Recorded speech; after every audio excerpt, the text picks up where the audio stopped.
This is the second special episode of the Brisbane Property Podcast where we share another Bushy Martin Get Invested podcast recording. This time we're going to condense everything that we know about investing in Brisbane into one short episode. We hope you enjoy this podcast. Welcome to the Brisbane Property Podcast with your hosts Melinda and Scott Jennison. What do you see as the biggest mistakes that property investors make when buying a property? I'm going to just put it out there and say relying solely on data.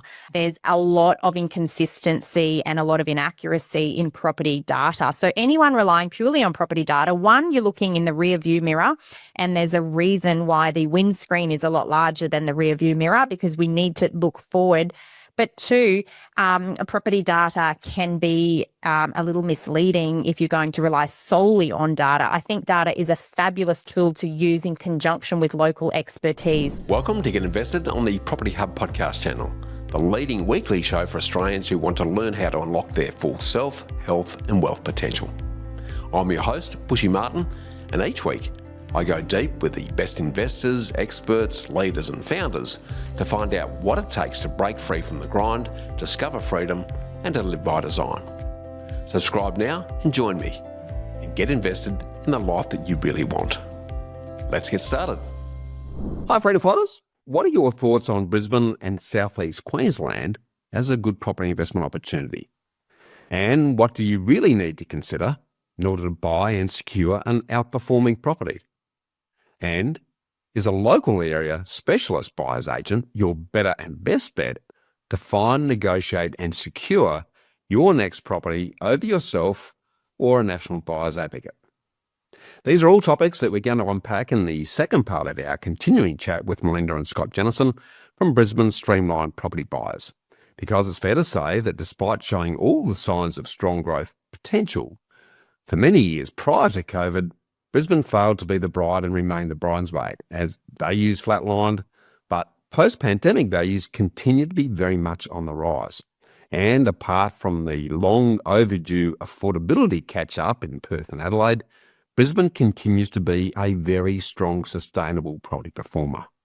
So we'll be interested to hear more on where it's all heading in the River City and surrounds.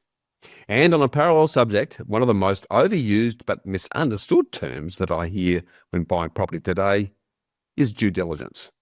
But what is due diligence and what does it really entail? Because for me, due diligence isn't just a matter of sitting on your desktop or laptop and scrolling remotely through facts, figures and historic data points and then trying to post-justify why an area and a property appears to be good by burying it in kilos of historic metrics.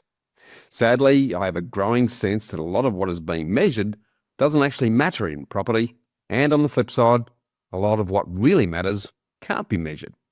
Because property performance isn't just a hard science, it's an intuitive art. It requires imagination to envision and predict the future of what an area and a property is going to look like in 10 to 20 years, so that you actually need a forward-facing telescope, not a rear-view mirror microscope, to do this effectively.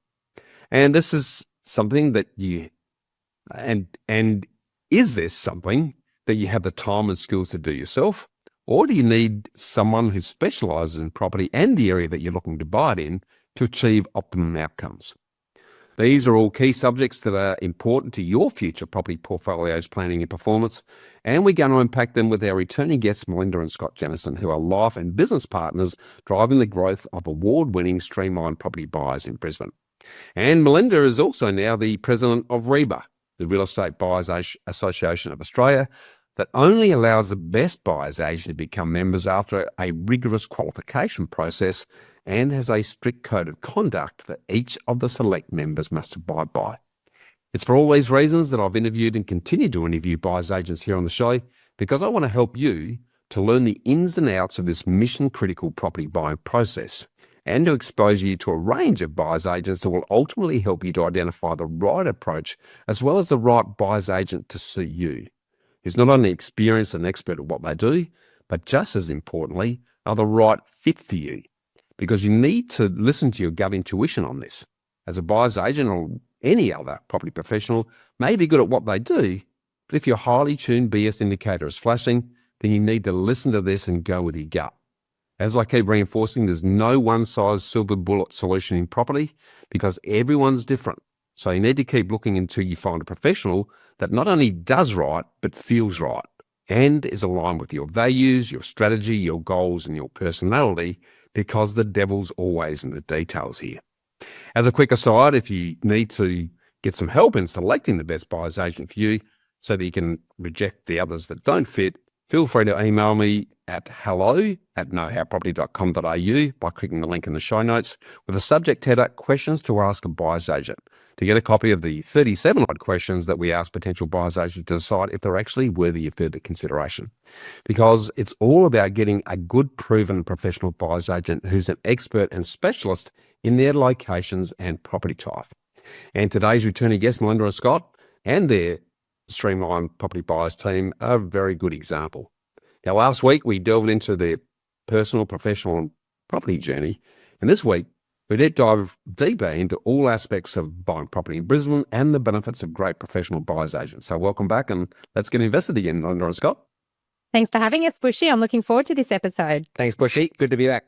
It's going to be topics that are near and dear to all of our hearts. But I guess just to set the scene on that, and well, I've touched it already a bit in the intro, tell us a bit about why you established Streamline Property Buyers, as well as what's unique about what you do and what you do differently. So the why is because we wanted to provide the best possible property buying experience for people that wanted to position themselves in a home or investment in Brisbane. So we wanted to specialise in a local market. And what's different about our team is that we provide very transparent, ethical service levels. We care about our client outcomes, and we maintain excellence in terms of our service levels. So we're also focused on qualifications. So we've got 4 qualified property investment advisors within our team, all certified through the Property Investment Professionals of Australia, and a licensed builder. So it does make us the most qualified team in Brisbane as well. Yeah, I think that's huge, Bushy, and something we set out at the very beginning. I think I touched, and if people listen to the last episode that we chatted about, we're pretty passionate about the qualifications. That's something that we're really, really passionate, and we set that goal for Streamline when we first started, is that our qualifications need to be, because you're dealing with people's money, their life. So we need to be able to do it in the correct way, build their wealth, create the memories, all those types of things. But having the qualifications there so that you can carry out all of the research and know what you're buying and why you're buying it it's critical. Yeah, well said. Well, as you know better than I, it's what you buy and where you buy it is probably the most critical exercise in relation to future performance. So given that, what do you see as the biggest mistakes that property investors make when buying a property? I'm going to just put it out there and say relying solely on data. My background is research, and obviously I shared last episode that I have a PhD, so I understand research and the methodologies behind how data is collected, and I understand how that data is collected in the real estate industry. And my experience in identifying and analyzing that data is that there's a lot of inconsistency and a lot of inaccuracy in property data. So anyone relying purely on property data, one, you're looking in the rear view mirror, and there's a reason why the windscreen is a lot larger than the rear view mirror, because we need to look forward. But 2, property data can be a little misleading if you're going to rely solely on data. I think data is a fabulous tool to use in conjunction with local expertise. So anyone relying solely on data could be making a big mistake. Yeah, I think the combination is critical. And this, again, I know that we talk about the way that we work, the yin and the yang and those types of things, but the data is important, but also so is the physical property itself. I look at it, and we work different areas in the business. I'm not the data person by any way at all. That's Melinda's cup of tea. I let her dive into all the data and get the information and those types of things. But when it comes to buying a house, at the end of the day, especially in Brisbane, it's tin and timber, or it's brick and tile. It's the actual physical property that is standing there that people are purchasing and putting a lot of money into. So I think having that combination really helps to know, what the actual product is, and does the data stack up with it as well to put it all together to create a package. Yeah, I 100% agree. I think the danger of data is, yes, they're good indicators to so you can sort of thread the needle and give you sort of validate and verify and give you a bit more confidence.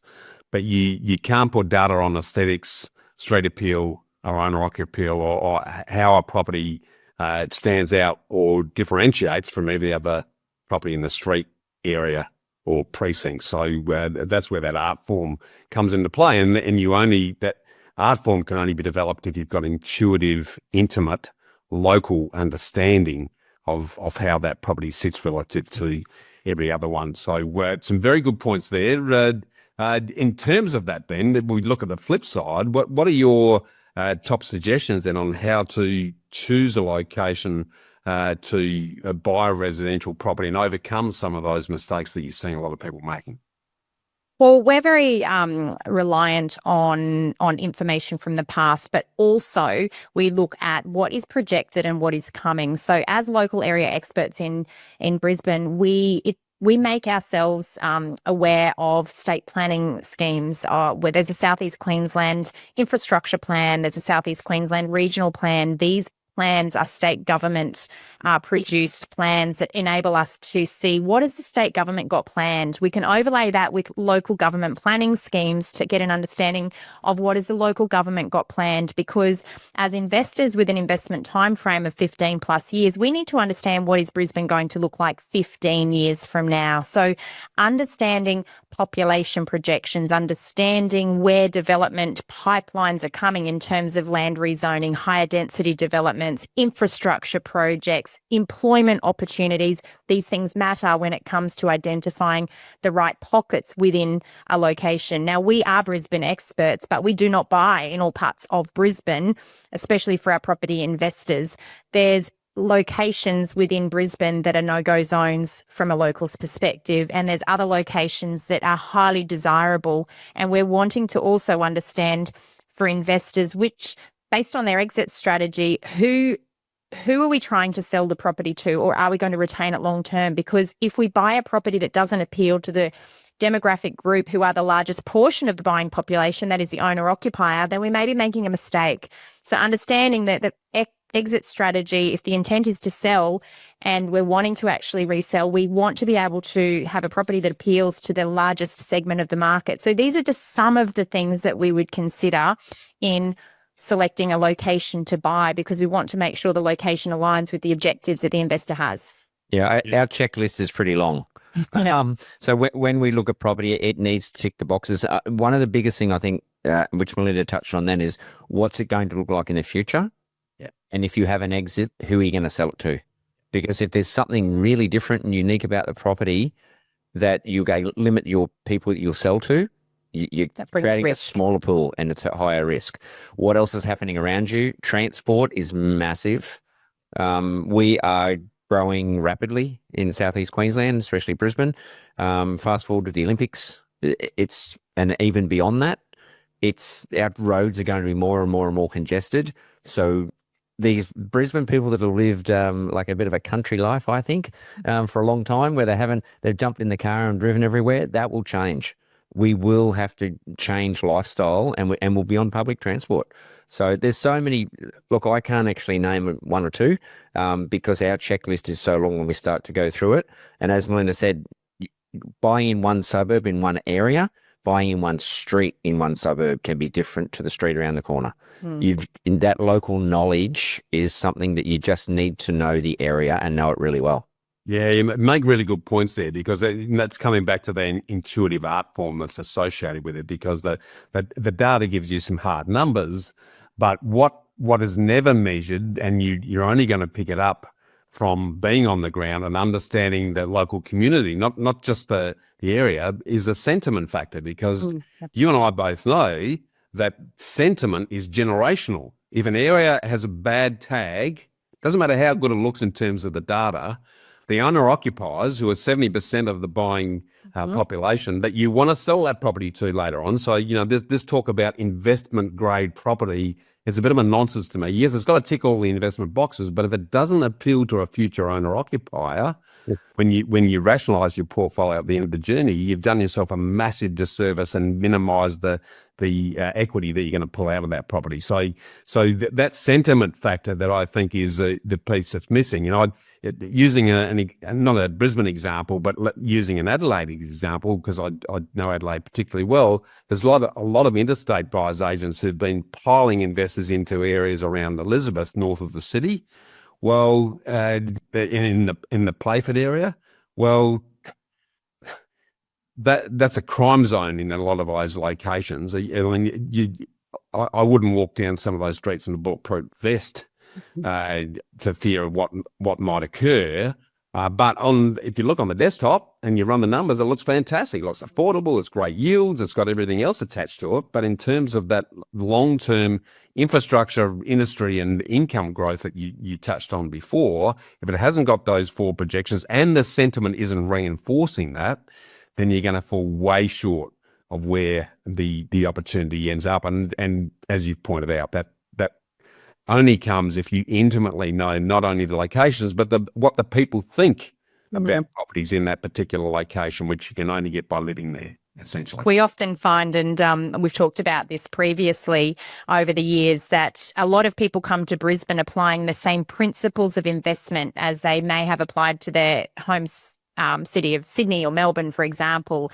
And Brisbane's a very different city. One, we're a river city and we're built on flood zones, so the same principles don't apply for that reason. But two, we don't actually have an ocean, we have a bay, and the bay is actually quite muddy and prone to insects and midges at low tide. So just because a location might be next to the water, it doesn't make that location desirable, which is very different to a lot of locations in other cities. And so we see and have seen for many years interstate buyers agents that are not here on the ground, that are applying local principles to Brisbane, driving up property values in particular locations, which also can often, as you rightly pointed out, be locations that locals have zero desirability for. I mean, they're lower income areas, there's high crime, and they're not locations necessarily that the home buyers in Brisbane want to live in. So what happens over time, and this is something that we track with each update of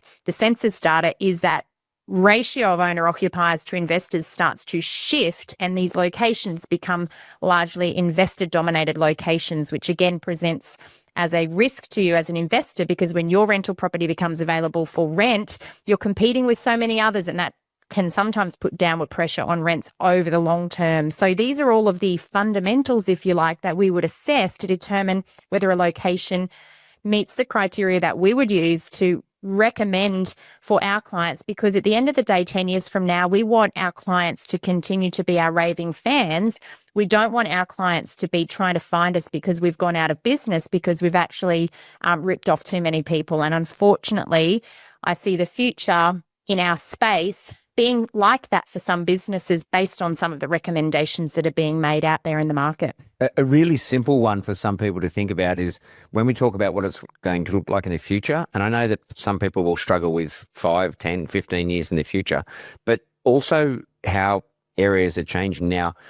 Knowing Brisbane really well, okay, and Fortitude Valley, Newstead, in those areas, they were quite old. I remember Melinda talks about where we live in Wilston, and when she was growing up, because there was old Queenslanders in there, that's where the poor people lived. It's a perception as a that child. was the perception, because she went out to the suburbs where they were living at the time, but that's what it was perceived to look like. Whereas now, these areas, you've got these microbreweries popping up.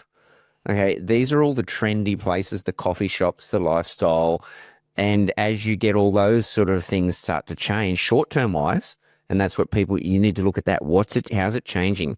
They're the people that are going to move into those areas, and there's that lifestyle that comes with that type of change. Yeah. That gentrification that's added to knowledge of what's happening in planning, knowledge of what's happening in infrastructure, it's all out there for all of us to find.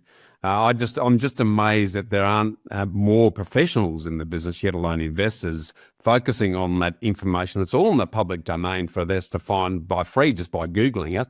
Yet all of the data that I see is all about the past. It's Yep. about and yes, that gives you an indication, but I'm more interested in that forward data and then what impact that's going to have on the gentrification and the change in sentiment, because I've found that it's generational. It takes 20 odd years to change the perception of an area, because once it's tainted in the minds and memories and the muscle memory of the people, it takes a long time for that critical mass to shift.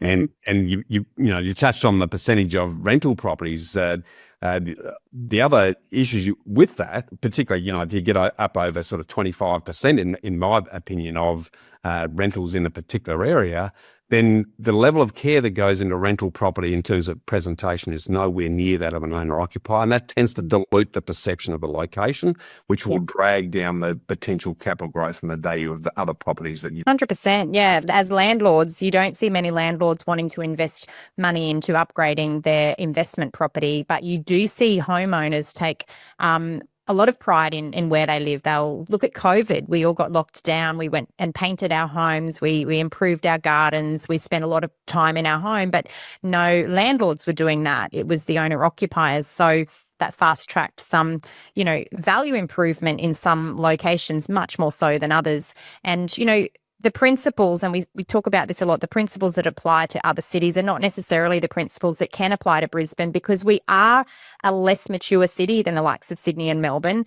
We only had high-density development come through in a larger scale after an update to our 2014 city plan, for example, whereas Sydney and Melbourne have been much higher density cities for a lot longer. We also have character Queenslander homes that largely are protected from demolition. That restricts development in certain areas in and around the CBD. Despite land zoning, character overlays actually prevent and prohibit future development. So understanding the potential for future supply and where that's likely to come has a huge impact on how a property may perform over the next 20 or 30 years, because we're not looking at next year or 3 years from now, we're looking at 15 plus years. So this is how we're able to advise our clients, by looking at Brisbane as a whole. Where are the development areas likely to come based on, the planning schemes at various levels of government? What have government, or which areas of government already got earmarked for higher density development? How does that impact us as an investor if there's going to be an increase in dwelling supply in these pockets? And therefore, strategically, what decisions do we need to make now to get the maximum out of our future investment? Beautifully said.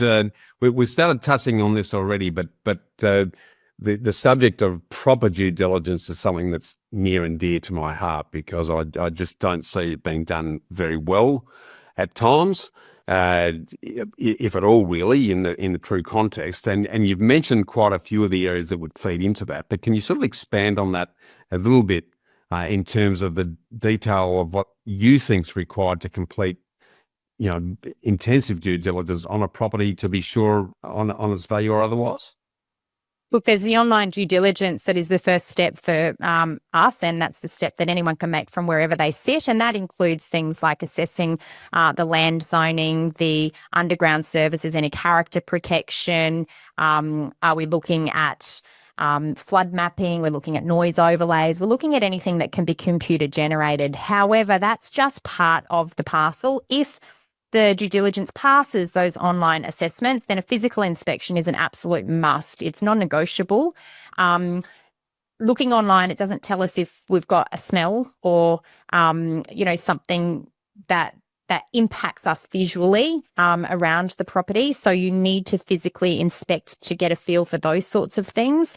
We've ruled out a number of properties, especially because we have the expertise of Scott, whereby a property may be advertised, for example, as a 4-bedroom property. And this happened as recently as 2 weeks ago on a property that was listed for sale by auction.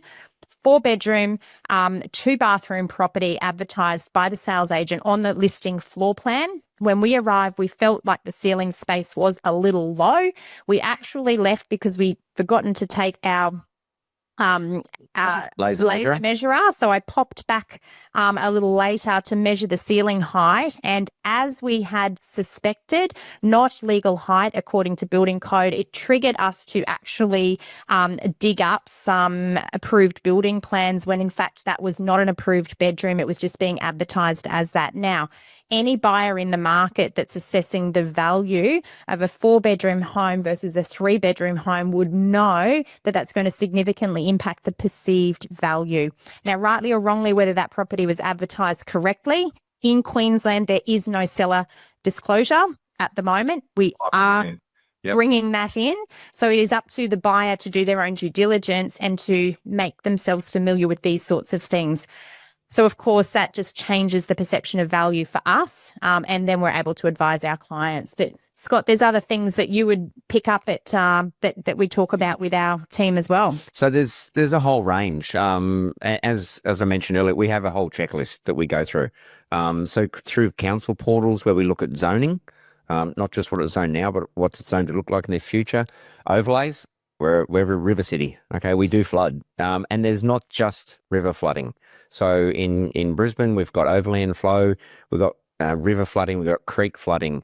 You keep got noise overlays, and again, whether it's from a train, a plane, or a car, there's the noise overlays. As Melinda touched on, underground services. You buy a property that in the future you might think, I'll put a pool in, or whoever buys it off me in the future might want to put a pool in, and there's a sewer line running through the backyard.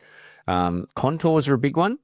Okay, knowing the actual fall of the land, because we do get some really heavy storms up here in Queensland. And if there's a lot of water rushing to that house, if say it's an investment property and the water rushes down the driveway and straight through the bottom area, all of a sudden you've got insurance claims and hassles, and no one wants hassles for investment properties. So there's so many things that we look at. And then as again, Melinda touched on the physical inspection, it's not just physically inspecting that house, but it's also driving the street and the neighbourhood. You don't just drive to the property, have a look at the property and drive out. Drive in one way, drive out a different way. And actually look at the houses in the street and see how well they're taken care of and who's living there. And, if there's a car there with it's jacked up with its tyres sitting off, I mean, there's some obvious things you can look at. I'm not saying that cars jacked up, I'm not putting those sort of people down, but, there's things you can look at in the neighbourhood, because that's the whole neighbourhood you're buying in.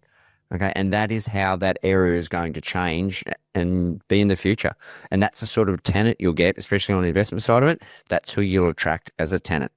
Okay, so you've just got to make sure, not just the house, but everything around the house as well.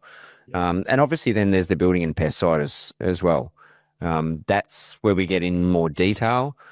Whether one's supplied, obviously you need to know what you're looking at on that side of things. All licensed inspectors through QBCC in Queensland. They're all licensed, so they're independent.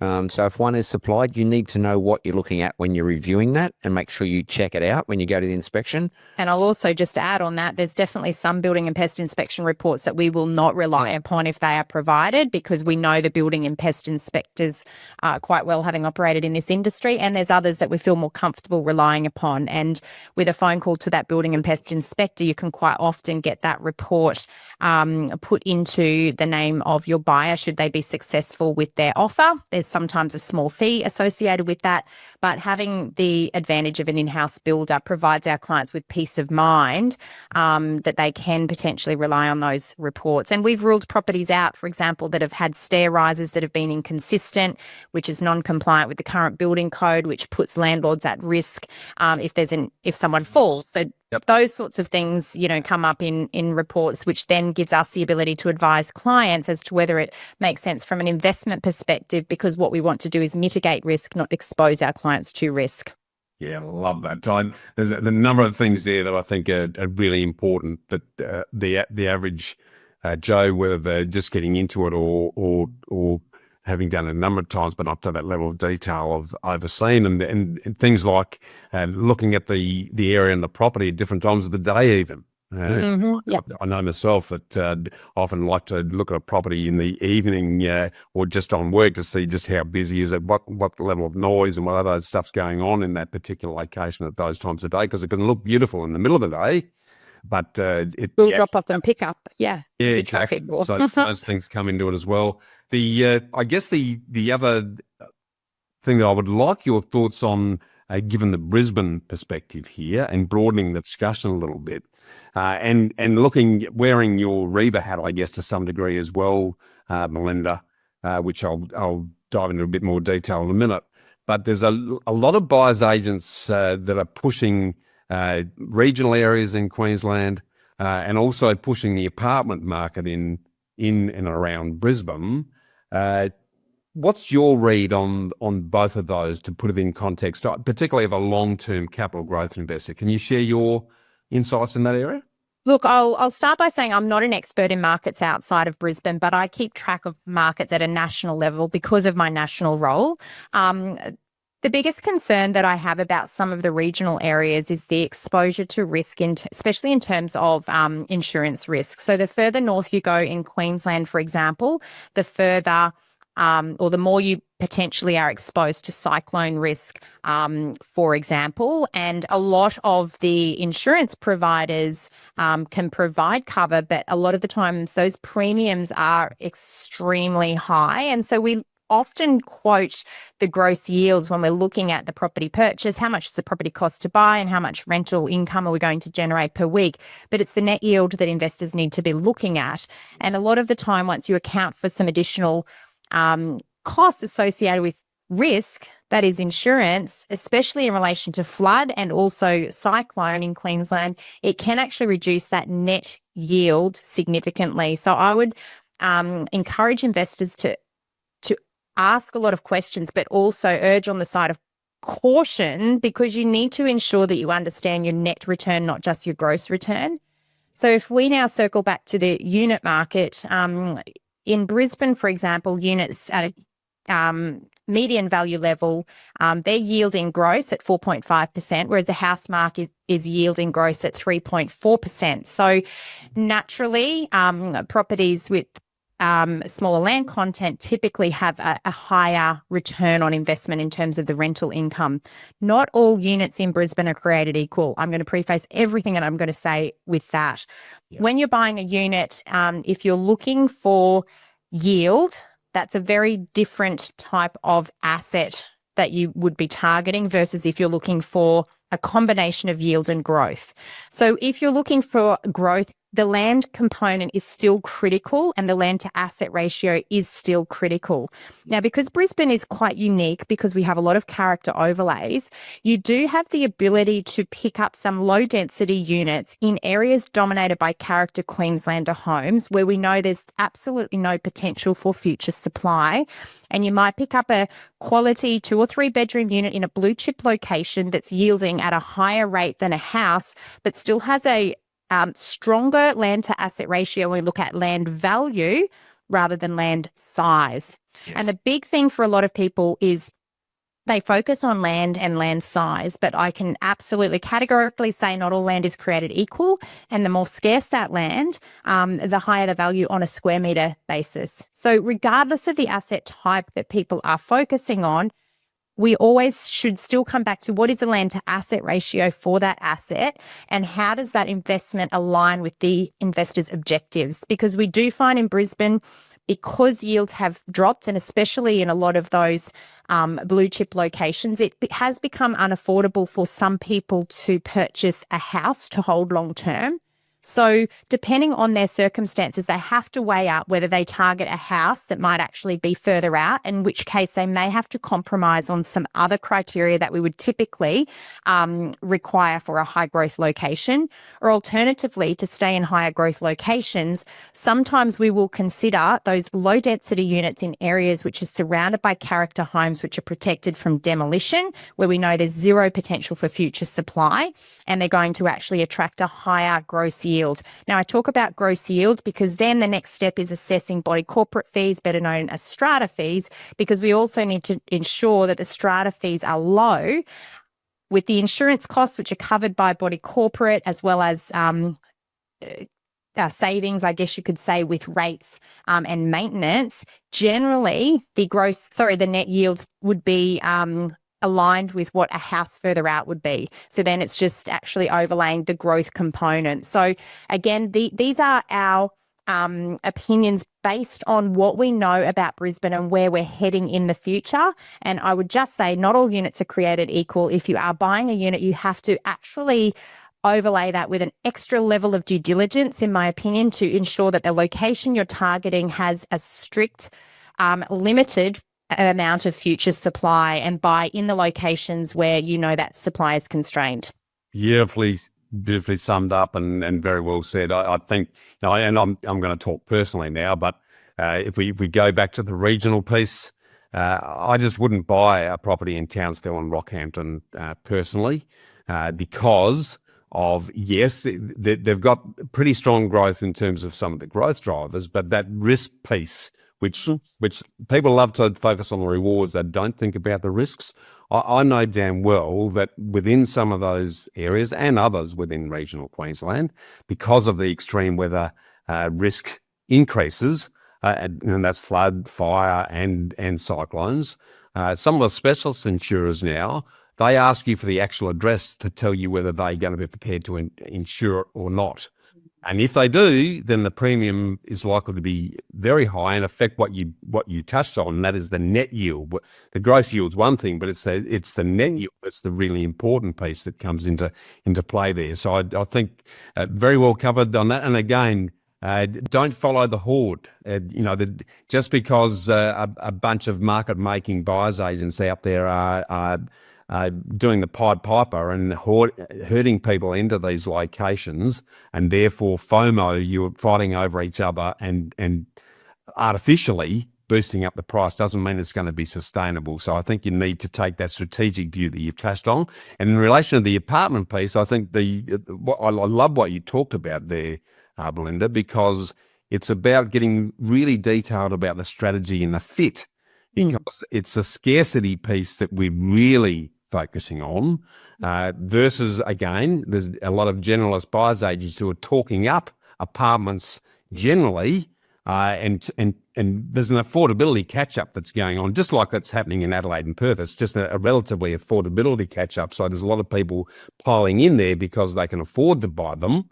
It doesn't mean they're going to be a good asset long-term. That's right. Yep. But if you've got that scarcity piece and the land value piece that you spoke about, and then you can measure that against a standalone home that might be further out, then you can make a fully informed decision on what is the best asset to suit your specific strategy and long-term needs. So I love the way you talked about that. And what I love generally about what you talk about, not into motherhood statements and generalized truisms.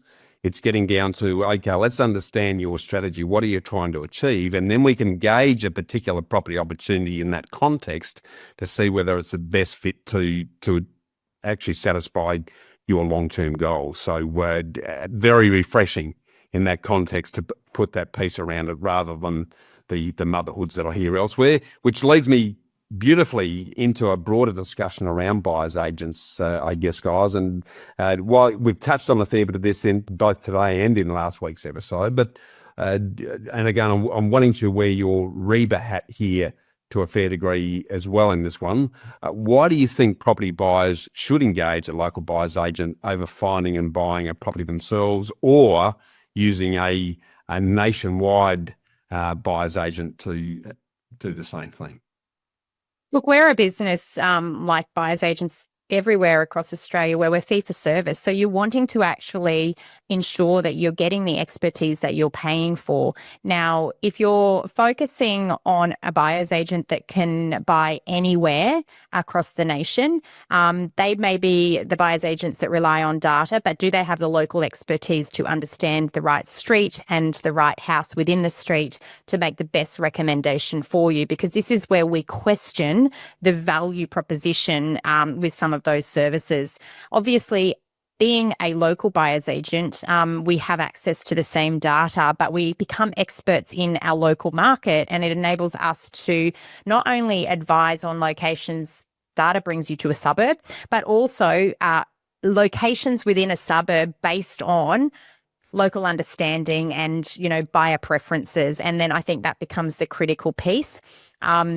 Within our industry as a whole, the biggest concern I have as the REBA president is the fact that there's so many buyer's agents that are starting up businesses without much experience, and the service that they're providing to clients is diluting the effectiveness or the value of the service that other buyer's agents who provide a very detailed and holistic service may be providing. So the biggest concern I have is that the more people that engage with buyer's agents that are more transactional and less focused on true advocacy for the buyer, the more diluted the service becomes. Whereas for buyers that actually partner with a quality buyer's agent who provides true advocacy and risk mitigation and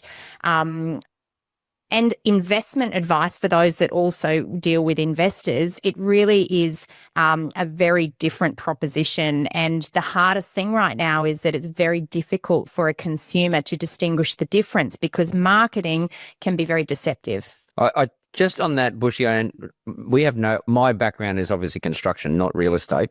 Getting into this industry, and I think it's a great service. Don't get me wrong. I know we sort of talk about buyer's agents not doing the right thing here and there. There's really good buyer's agents, very, very good ones, and very highly qualified.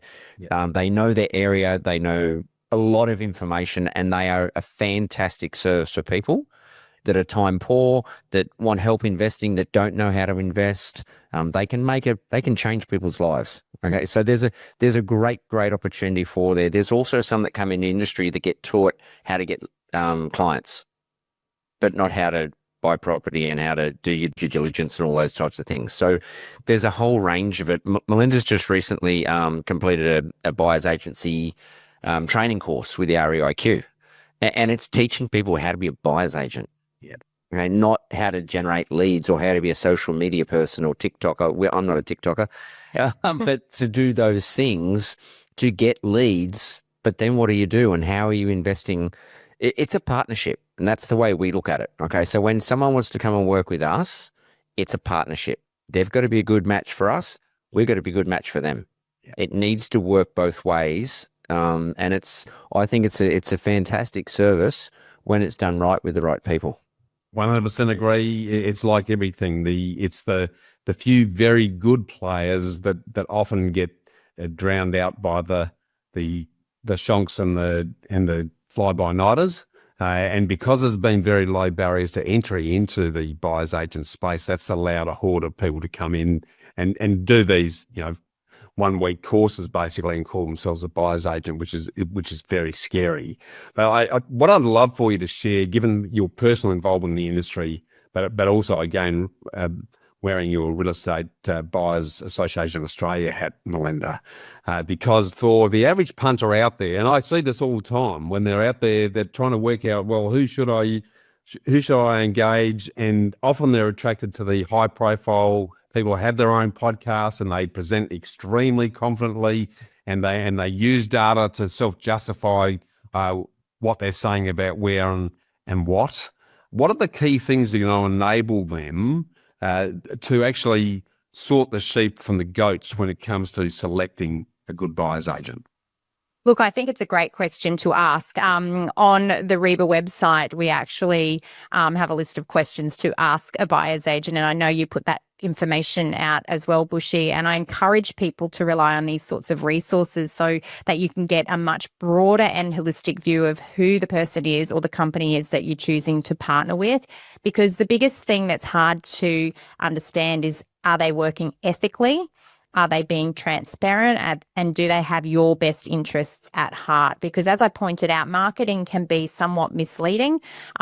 We know, because we've partnered with so many clients that have used other buyer's agents in the past, they've had a terrible experience, and consequently they've sought out a different service. Now, when we hear these stories, and the more we hear these stories, the more we want to advocate for what a buyer's agent should actually do and what that minimum service should look like. So for consumers that are wanting to understand who is a good operator, starting with who is a REBA member is a good place to start, because we actually do have to ensure that every member meets minimum standards in terms of a professional code of conduct that we operate and abide by, but also what are the systems and processes that we implement within our business to take a client through that journey. And I think this is a big part that's missing for many new entrants. They get their clients through a lead pipeline that they've created,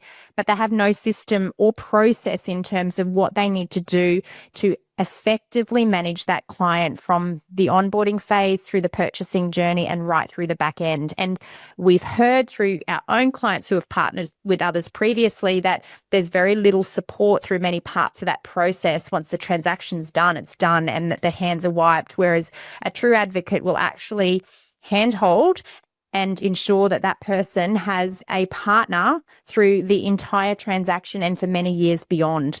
And that's what a true advocate or buyer's agent should be providing in terms of a service. 100%. The buyer's agent is paid by the investor or the property buyer, and therefore their sole focus should be on protecting their interests. Mm-hmm. What's sadly been the case is that I'm seeing a lot of these buyer's agents who are fast tracking to build these massive empires in a very short space of time will shift from being initially focused on the client to eventually becoming a post box for the selling agents or lazy agents who are looking to sell properties untested to unsuspecting investors who don't really understand the quality of the asset they're picking up and don't realise that they're paying a premium for something that's probably not going to perform at its best long term anyway. So there's a number of issues in the industry there that need to be encountered. And again, sadly, one of the things that's grown out of our know-how business that sits underneath the work we do on the podcast exercise is we've set up basically a secret agent, John West of Property service, to actually become the buyer's true protective partner, to actually validate what a buyer's agent's suggesting, to actually make sure that it's truly in the best interest of the client. That's not a service we want to offer, by the way. It's one I want to get out of by dealing with reputable buyer's agents like yourselves. And there are, as you say, some very good operators around the country that add significant value to the whole process. Search, the selection, the negotiation, the whole component of that. It's worth its weight in gold if you've got someone who's really doing the job well. And the average person who's doing this part-time is never going to achieve the results that a really good buyer's agent's going to achieve. But very keen, as I'm sure you are too, Melinda, within the context of REBA, to shake the tree and make people aware and give them the tools to be able to sift the sharks or the wolves from the sheep when it comes to this exercise, to make sure that when they do spend good money to get a good result, then they're actually getting what they've signed up for. So I love that. Now, we've touched on this subject a bit, and this is another pet hate of mine, I guess, because this is another thing that I talk to people. As soon as I hear a buyer's agents saying that the majority of their properties are off market, then that's a big red flashing light to say go somewhere else to me, because you and I both know that there are real reasons for off market properties, but that probably represents 5% of the properties on the market, not. And I saw a buyer's agent the other day who was promoting the fact that 99% of their properties are off market. Well, that's a very scary concept for me, because if you ask someone who's selling a property, why would you do it silently when you want as many people knowing about it to pay as much as they possibly can to get that property? Then there's a fair bit of smoke and mirrors in the equation to me. What's your view on the whole off market piece? Bushy, I'll jump in. I loved your last comment when you said someone doing it part-time. We do this pretty much 24/7. I don't know how someone does it part-time, for starters, but the off-market it's not something we advertise any way, shape or form. I've probably said it to some people before, and yes, we've talked about we have a portfolio ourselves, especially in Brisbane at the moment, the current market conditions. And I simply say to someone, if you ask me to sell one of my properties at the moment off market, I would probably say, well, how much do you want to pay me? So if you want to pay me a lot of money yeah, maybe I will consider it. Otherwise, I'll take it to market and I'll let everyone else tell me in the market what they think it's worth. Yeah. Now, don't get me wrong, there are circumstances. Okay, so yes, there's privacy, there's death, there's divorces, there are reasons people do want to sell off market, and that again, people that might not want to present their home. They don't want the hassle of everyone walking through their home, having to clean it twice a week, and all those hassles of people walking in, strangers coming in and out of their house. There are reasons, but they're the sort of things that we work on. Pardon me, as a buyer's agent, and we get to know that. Why, Mr. A, why are they selling? What are their reasons for selling? Have they bought somewhere else? Have they moved on? What are the reasons for them wanting to sell it off market? Because if it's just price, then it's probably not a good off market. And we always advocate for finding the property that is the best property for the client. Now, we have no control as buyer's agents over which properties are presented off market and which properties are actually listed for sale. That's something between the vendor and the agent. So I'm not going to specifically exclude a property that comes to the market just because it's not an off-market property. So I find it quite humorous that someone would be advertising that they'd be buying 99% of properties off market because you're effectively saying there's nothing on market that's suitable in a price point that our clients would be willing to pay. So we like to say that we will expose our clients to 100% of the market. A lot of that will be on market and there will be a portion that is off market, but we will always assess that off market property to determine whether the price that the vendor might be asking for sits in line with our objective appraisal based on value, or alternatively, if it's overpriced. And we will simply not engage if it is overpriced. Quite often vendors need to see a property come to market to receive some price feedback before they're willing to meet the market. So anyone that's consistently and advertising that the majority of properties that they're buying are off market, they're either buying properties that are not in areas that are competitively sought after, so vendors think they're not going to get a price, or alternatively, they're admitting that they're stretching their client to pay whatever it takes for the privilege to buy off market. Now, if we're going to segregate our client data or our client load here at Streamline into home buyers and property investors, we probably see a higher portion of home buyers transacting off market, because when you find the one, if it is off market, they will pay an emotional premium to secure the home of their dreams. Okay. Whereas for investors, we typically buy a lower volume off market, even though we might present and see those properties off market. So it is all about ensuring that we don't overpay, because our whole role as an advocate is to act in the best interest of our client. And that does not include paying more than it takes just for the privilege to buy off market. Just one other thing, when Melinda talked about properties on market, there is nothing wrong with them just because they go to the market. What you generally find, I suppose, is a bit open to say, but some good agents, if they get a listing from a client, they'll possibly go in and do some repairs and some touch-ups and some maintenance, present the property really well. So they're actually doing extra work to present the property. They'll probably get a building and pest inspection done to find if there are any issues there, and make sure that they address those issues before they go to the market. So if you think about it that way, you're buying something that someone's just going to say, well, you pay that, you buy it off market, or hang on, I'm actually going to get a tradie in, or I'm going to clean the house up, I'm going to get some repairs done, I'm actually going to sell you something that's had some maintenance and prepared the property to go to market as well. Yeah, very well said. I think there's also a very clear distinction between pre-market, so something's about to go on market, but it hasn't quite got there yet because they haven't listed on the web and they're still preparing the stuff behind the scenes. But their intention is to go to market, and if you've got good relationships and you pick up on those, and there's something that's a great fit for a buyer, then that's a very different discussion. 100%. Versus the ones that are off market or silent listings that have a distinct smell and need to be really well justified before it's even worth considering. So love your thoughts on that. Let's now broaden the view in terms of the future, because we've all very focused on what the future holds for property moving forward. And given we've come out of a situation where the old pandemic petrol has poured a lot of fuel onto property right across Australia in recent years, and I want you to answer this from the streamlined perspective,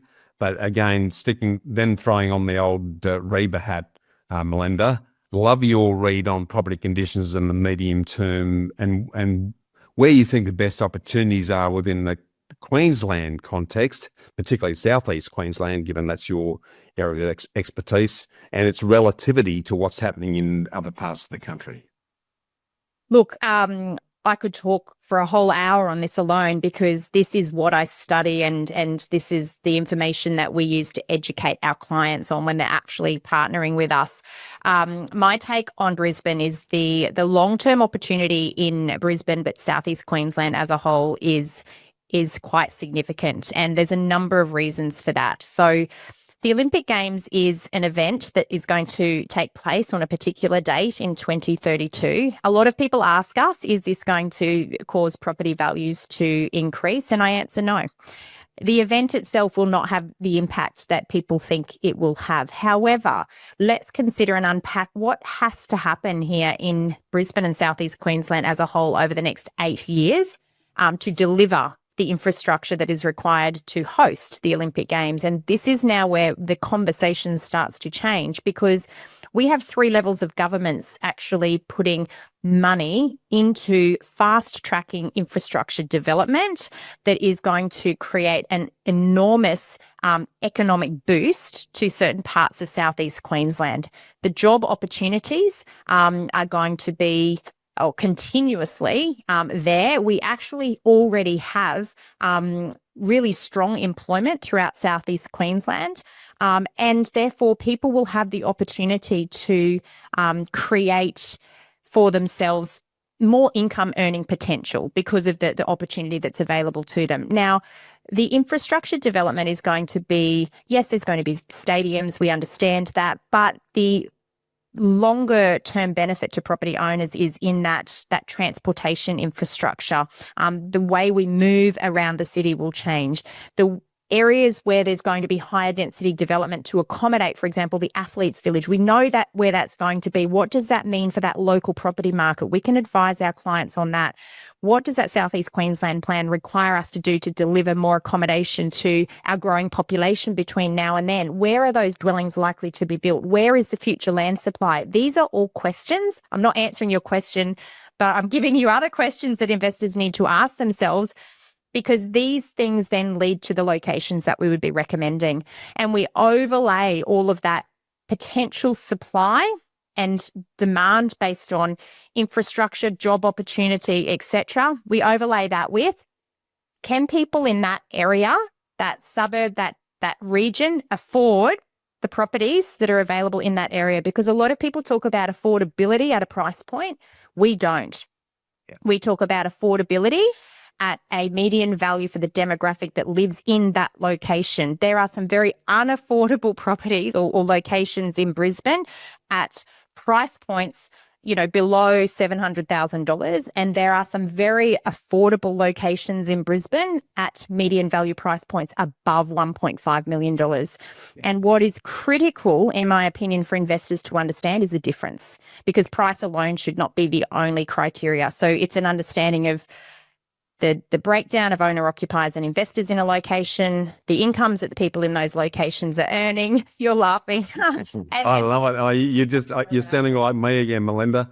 We obviously gone to the same school of belief in relation to property, guys, because I often talk about the interrelatedness of future growth drivers of infrastructure, which you've touched on, and it's road, rail, technology, industry diversity and growing industries that are happening in a particular location. And the underpinning, the thing that's either a handbrake or an enabler, is income. So if the incomes aren't at a level that enables the purchase price power and people can't afford to keep spending more on properties in the location, that's going to hold the growth back. So you need all of those in combination, plus everything else that flows in behind all of that. Yep. But what I'm loving about what you're sharing, and you're absolutely right, in the context of the future growth drivers, not just focusing on the Olympics either, but that is going to cause a lot of infrastructure growth that will have pre and post impacts beyond the 12 days or whatever the Olympics runs, in conjunction with the critical mass that attracts around it in terms of that ongoing industry growth. Because, if you want to get really simple about property, if you just follow the jobs, then all that stuff that we're talking about gets wrapped into that. And all of those things that are happening are very positive indicators for what's happening in specific locations within the area. So I know we're on the same page here as well. You don't put a blanket over a whole area. You don't make decisions purely on median values of anything. But what it does do is start to point you in directions of particular precincts and locations that we can then relate back to what the individual investor's capacity is to come up with the best fit solution. But it's definitely got a very strong sustainable, and I emphasize the word sustainable here, opportunity for those that are playing the long game. Within that then, so a bit of a relativity here, because again, I don't want to play my hand too much here, but I think we're returning to normal. I think the fuse of the pandemic is just about burning out, and the fundamentals underpinning locations are going to be back to where it is. And the sort of growth rates that we've seen long term, we're getting closer to that, and that's normal, and that's actually good from where I sit. But I'd love your perspective, given that you're looking at this all day, every day. Look, I think it comes down to we're ahead of the market. We can see who's lining up at what properties. That's an indication of current demand. That's quite often then reflected in the data 2 or 3 months from that moment in terms of price movement. So we're still seeing high demand in the unit and townhouse segment of the market, especially in inner and middle ring locations of Brisbane. The median value for a Brisbane house right now sits just under $980,000. That segment of the market in Brisbane is still hotly contested. There's still a strong depth of buyers looking for the average house, if you might say. When we look at the top end of the market, the volume of buyers has definitely come off 100%. Yeah. We're seeing more properties transact off market in that top end of the market, and I'm talking that $3 million plus, because the buyer depth is just not there. And obviously the investment for those sellers to bring a property to the market can be quite significant. So there's a little bit more activity, especially for home buyers in that top end of the market. But I see stamp duty thresholds here in Queensland have lifted just this year up to property values up to $700,000. So anything under that threshold will continue to grow because the demand has shifted there off the back of policy change and government intervention. So we feel that that's still going to be a strong segment of the market, but also anything around that median value in the house market, providing it's going to be in areas where people's incomes can support those higher interest repayments, we believe that's still going to be a competitively sought after segment of the market as well. Yeah, no, very well said. And if we again, I'm taking a medium to longer term view here, given that we talked about, and I love your expression, the microwave approach to property, looking for instant hot results. Looking beyond that, in the relativity of Southeast Queensland to other parts of the country, what's your thoughts around that? Well, we know Southeast Queensland has very little land left, but 75% of the land that is yet to be developed, or what we call developable land, is coming from the Logan and the Ipswich City Council regions. So if you're looking for a house in these regions, there will be future supply that is coming that you need to be aware of. So it's important to understand how that may impact your investment over the long term. Also to the northwest of Caboolture, that is where the supply pipeline for land is coming in the future, if you're looking in that Moreton Bay region. Brisbane City Council as a region has very little developable land left. So then it's about understanding where the higher density pockets are.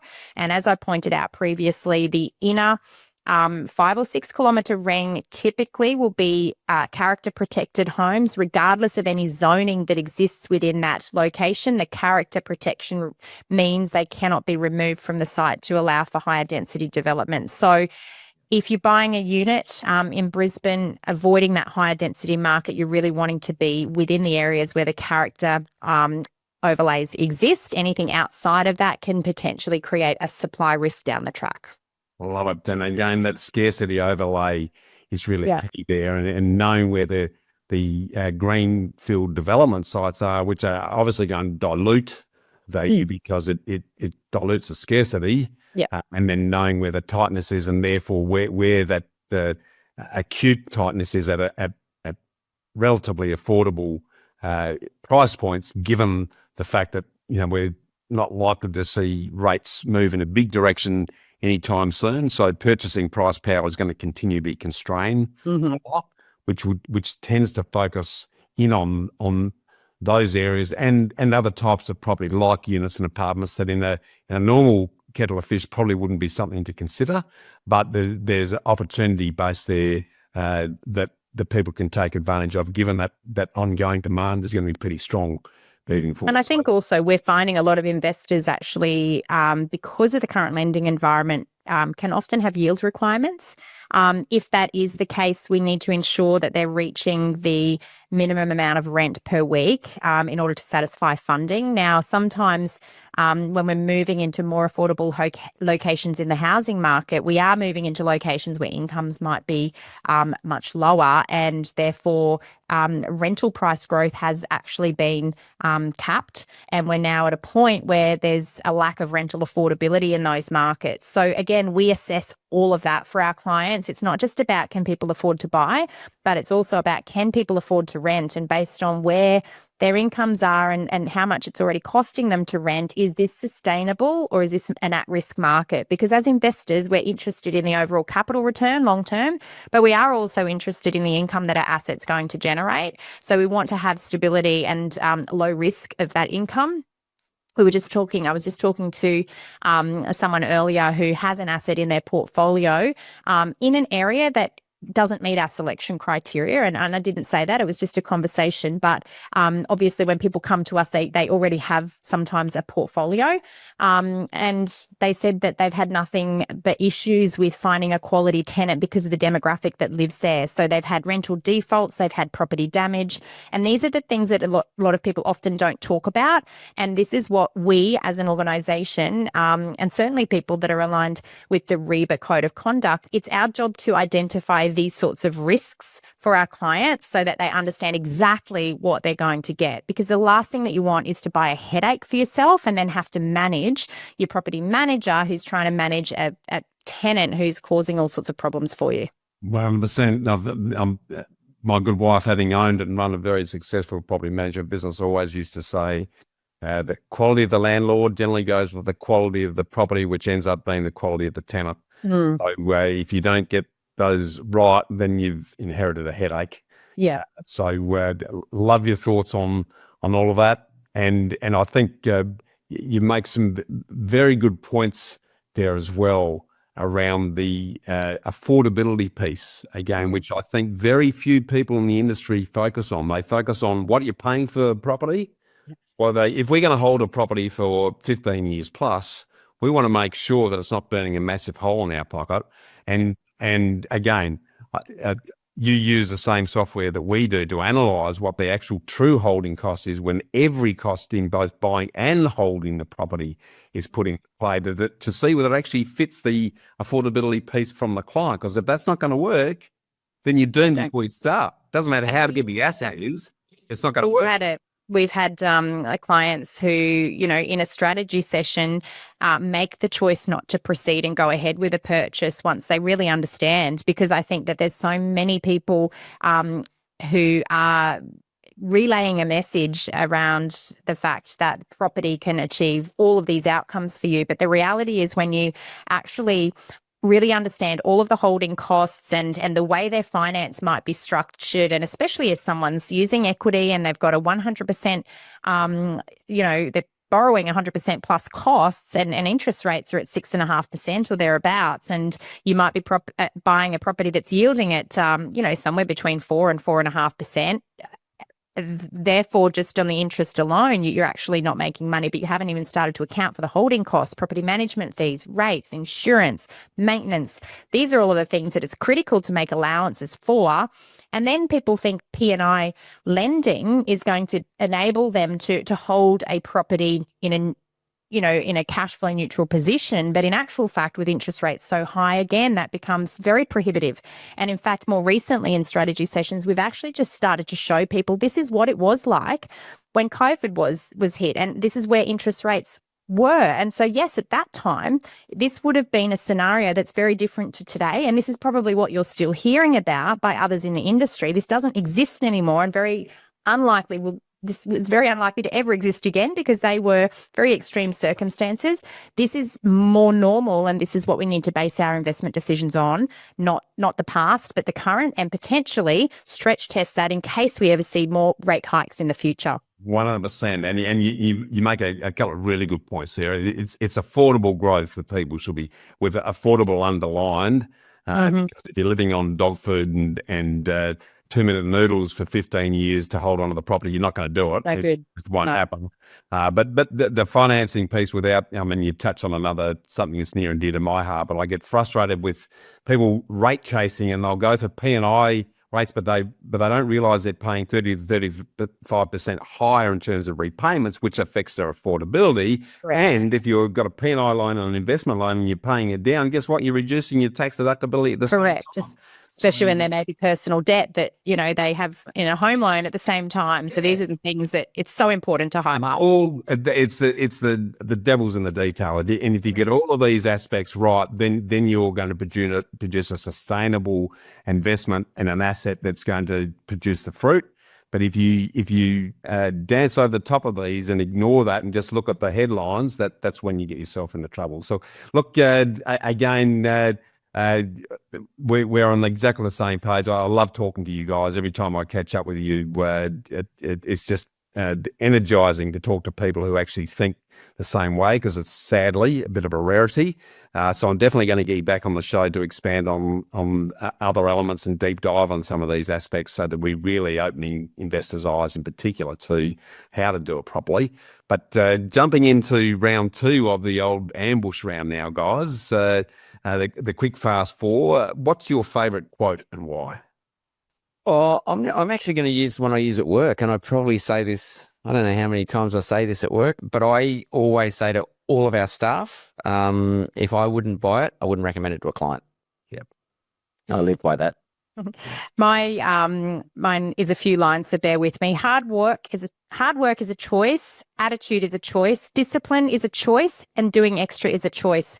There are no shortcuts for success. That's gold. Yeah, I actually haven't heard that, but I love that one. Turning to the literary field for a second, then, what's the top book that you'd recommend we read and why? I'm just going to handball this straight to Melinda, Bushy, because I'm not a book reader. He's the book reader. I read the books and I summarize them for Scott. Yeah. My favorite of all time is The Compound Effect by Darren Hardy. Love it. Teach my team it, and we live by that as a business as well. And this is what we teach our clients. Yeah, it's an awesome book. I love it. I'm a book freak, Scotty. I've always got at least 4 books on the go. My Kindle overheats.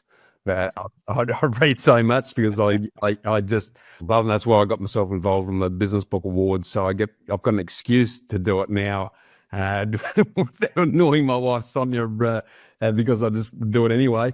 But turning back to the investment arena for a second, what's both the worst and the best piece of investment advice that you've both received?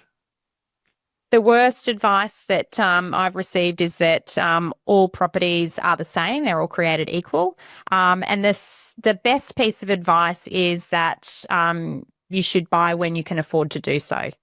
Yeah, well, Melinda's just stolen my best one, because I'm a big believer of that as well, is if you can afford to buy it.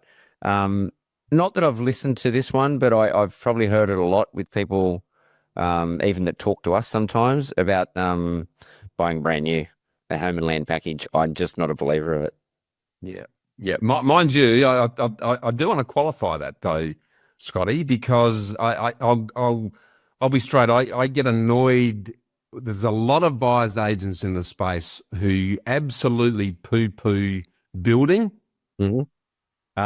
When we all know, because I know you've done it, if you can get the same quality property with the same level of scarcity, and I'm probably talking an infill property here where you can build it and save on stamp duty and then have all the depreciation benefits working for you, providing you can fix the cost, the delivery time and the quality, then I'd build every time. Great depreciation benefits. Yeah. I've got a bit of a bias there because I used to be an architect, so I'm very comfortable with the whole building process. But the baby gets thrown out with the bathwater a little bit on that, and that people just blanket building is a bad thing to do. Yep. I certainly don't aspire to that at all. Yes, buying a house land package amongst thousands of others, massive Off must. a property spruiker usually. Yeah. Yeah, exactly right. And they're getting 30 grand in their back pocket from the developer to try and flog an average asset. Big issue with that. But if you're buying scarcity and all the other boxes are ticked, but you can build, then there are some, and coming back to that affordability piece that we spoke about in terms of the holding costs ongoing, significantly better on a build than that is on the existing. So again, I'm sorry to jump into that, Scott, but I just, because the listeners out there, they'll go, oh, don't build. Well, no, it's not build. It's just don't buy a house and land package in an endless sea of others.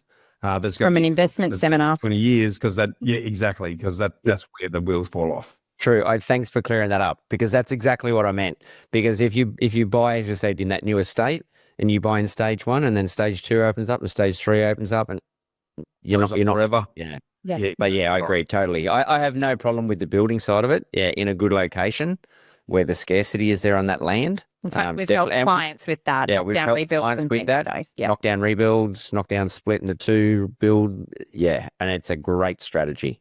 It's an awesome strategy, and a lot of buyers agents will knock it. Why?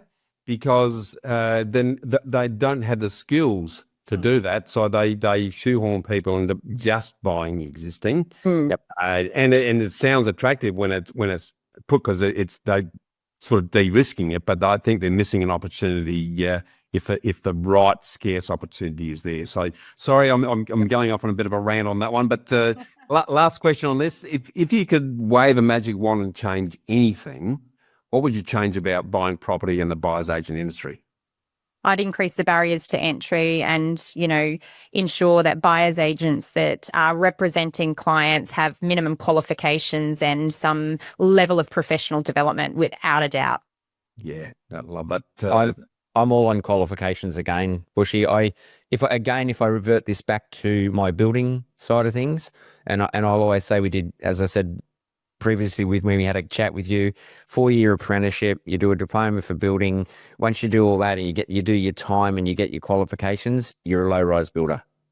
Once you get the more experience and you get up to become a medium-rise builder, once you've got experience and the knowledge again, you become a high-rise builder. You go up the scale on your qualifications. That's my personal thoughts on the buyers. I think people should be almost scaled, because there is a service that people want, which might be the low-rise. But there's also a service that people want, which are here. Now, if people are scaled that way, you can then, as a consumer, you can select the service that you're after. Okay, so there's a variety of it, and that's how you can actually change it a little bit. That's just an idea. Love it. Never happened.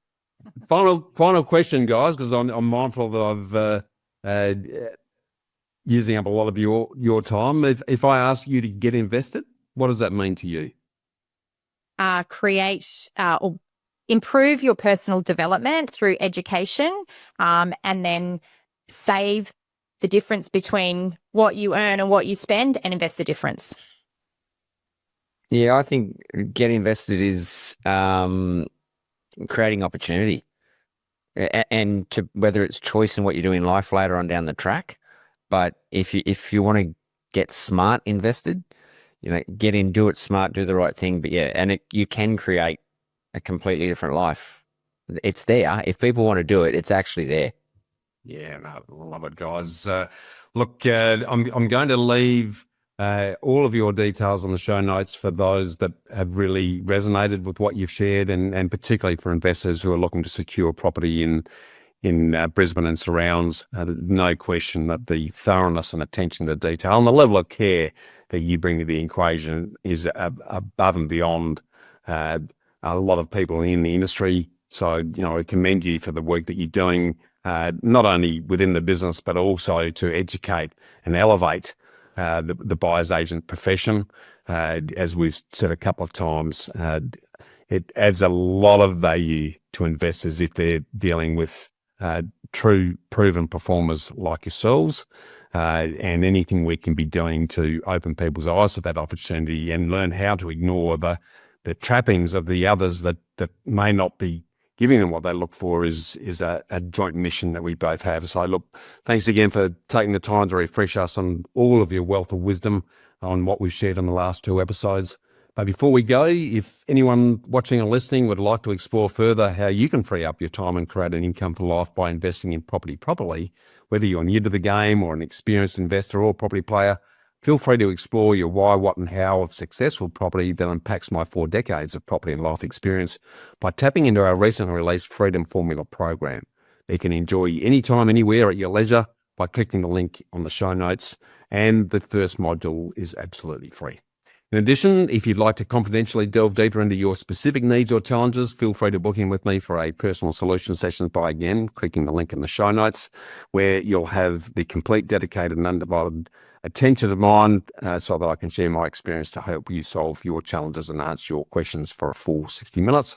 And that brings us to the end of another great pair of property conversations. So remember to always get invested in your knowledge and your network before you invest in your assets. And thanks again for getting invested and let's make sure we keep the conversation going. I'm Melinda and Scott. Thanks, Bushy. Thanks, Bushy. Good to chat, mate.